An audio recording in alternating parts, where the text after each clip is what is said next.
მორიგი საფრთხე მსოფლიო მშვიდობისთვის თუ ძალის დემონსტრირება. რა მიზანი აქვს დონალდ ტრამპის გადაწყვეტილებას ამერიკამ ბირთვული იარაღის გამოცდები განაახლოს. ვიდრე მსოფლიო მიზეზებს არკვევს შტატების პრეზიდენტი, რომელმაც ომის დეპარტამენტს ბირთვული იარაღის ტესტირება დაავალა მთავარ არგუმენტად.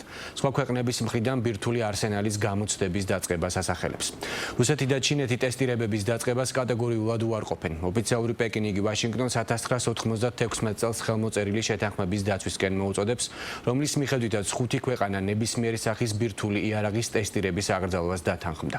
ჯერ უცნობია დაარღვევს თუ არა ამერიკა წლების წინ ხელმოწერილ მორატორიუმს, მანამდე კი მოქმედ პრეზიდენტს შტატების ყოფილი მაღალჩინოსნები მწვავედ აკრიტიკებენ.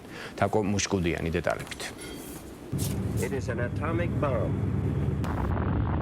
უბრუნდება თუ არა მსოფლიო ცივი ომის პერიოდს. ამ კითხვის მიზეზი ამერიკის შეერთებული შტატების პრეზიდენტის განცხადება გახდა, რომელმაც ომის დეპარტამენტს დაავალა ბირთვული იარაღის ტესტირების დაწყება.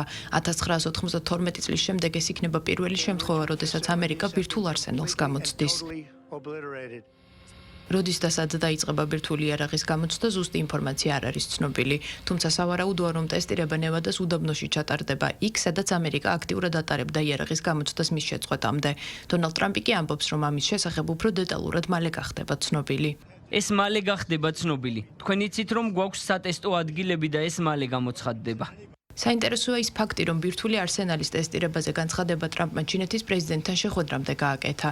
იყო თუ არა ეს ძალის დემონსტრირება ამერიკის მხრიდან უცნობია, თუმცა თავად ტრამპი მსგავს მინიშნებას არ აკეთებს და აღნიშნავს, რომ გადაწყვეტილება მიიღო მას შემდეგ, რაც ნახა, რომ ამერიკის გარდა მსოფლიოს სხვა ქვეყნებიც დიდნენ იარაღს. ამერიკის შეერთებული შტატების ვიცე-პრეზიდენტის აზრით კი ტესტირება სწორედაც რომ ეროვნული უსაფრთხოებისთვისაა მნიშვნელოვანი, რადგან დარწმუნდნენ, რომ ის არსენალი რაც აქვთ ნორმალურად ფუნქციონირებს. ჩვენ ყველაზე მეტი ბირთვული იარაღი გვაქვს. რუსეთი მეორე ადგილზეა, ხოლო ჩინეთი მესამეზე. ჩვენ არ ვატარებთ ტესტირებას და ეს წლების წინ შევაჩერეთ. თუმცა სხვების მიერ ტესტირების ჩატარების გამო ვფიქრობ, რომ მიზანშეწონილია ჩვენც გავაკეთოთ ეს.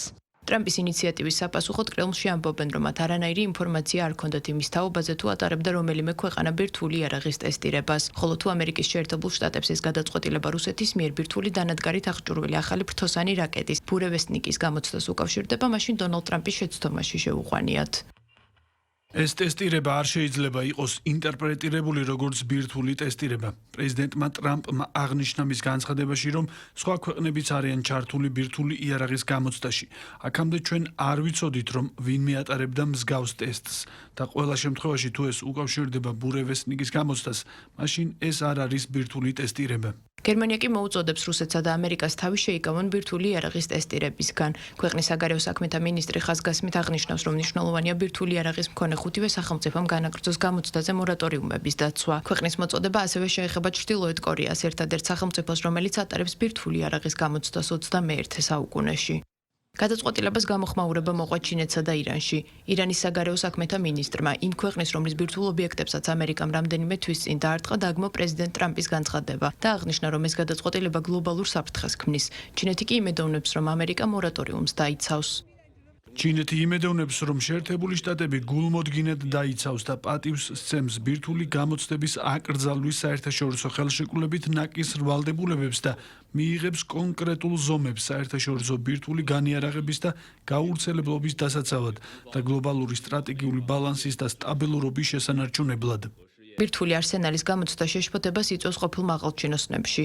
მიუხედავად იმისა, რომ თავად ტრამპი ამბობს, რომ ყველაზე მეტი იარაღი ამერიკას აქვს, ის მაინც შიშობს, რომ ჩინეთმა შესაძლოა 5 წელში გადაასწროს ამერიკას შეიარაღების სფეროში. ტრამპის ამ გადაწყვეტილებამ კი მისი შიშები შესაძლოა რეალობად აქციოს. ეროვნული დაზვერვის ყოფილი თანამშრომელი ამბობს, რომ ეს ტესტირება პირიქით სიგნალს აძლევს ჩინეთს, რომ მასაც შეუძლია ბირთვული იარაღის გამოცდა, რაც უფრო მეტად გააძლიერებს ჩინეთის ბირთვულ შესაძლებლობებს. ცივი ომის პერიოდში ათასობით ტესტირება ჩავატარეთ. ჩინეთს კი 50 ტესტირება აქვს ჩატარებული. როდესაც ამბობ, რომ ახლა აპირებ ამის გამოცდას, ამით ჩინეთსაც აძლევს საშუალებას, რომ გამოსცადოს. მაშინ რა მისცემს მათ შესაძლებლობას, რომ დაგეწიონ ტესტირება, რადგან მათ არ აქვთ ამდენი ტესტირება ჩატარებული. ჩემი აზრით, ამ სიტუაციით სხვა ქვეყნები უფრო ისარგებლებენ ვიდრე ჩვენ. ნამდვილად განახორციელებს თუ არა ტრამპი მის განზრახვას ჯერ ნათელი არ არის, თუმცა ამერიკის მიერ ბირთვული იარაღის გამოცდის დაწყებამ შესაძლოა უფრო დაძაბოს მსოფლიოში არსებული ვითარება. რეალობა ამ ეტაპზე ასეთია. 90-იან წლებში ბირთვულმა სახელმწიფოებმა შეწყვეტეს იარაღის ტესტირება, მათ შორის ამერიკამ და რუსეთმა. 1996 წელს ქვეყნებმა ხელი მოაწერეს ხელშეკრულებას, რომელიც ნებისმიერი სახის ბირთვულ ტესტირებას კრძალავდა, მაგრამ ეს არსებითად ნებაყოფლობითი შეთანხმება იყო, რადგან საკმარისმა ქვეყანამ არ მოახდინა მისი რატიფიცირება, მათ შორის არც ამერიკამ. თუმცა 1996 წლის შემდეგ, როგორც ოფიციალურადაა ცნობილი, ჩრდილოეთ კორეის გარდა ბირთვული არსენალის გამოცდა მსოფლიოში არც ერთ ქვეყანას ჩაუტარებია.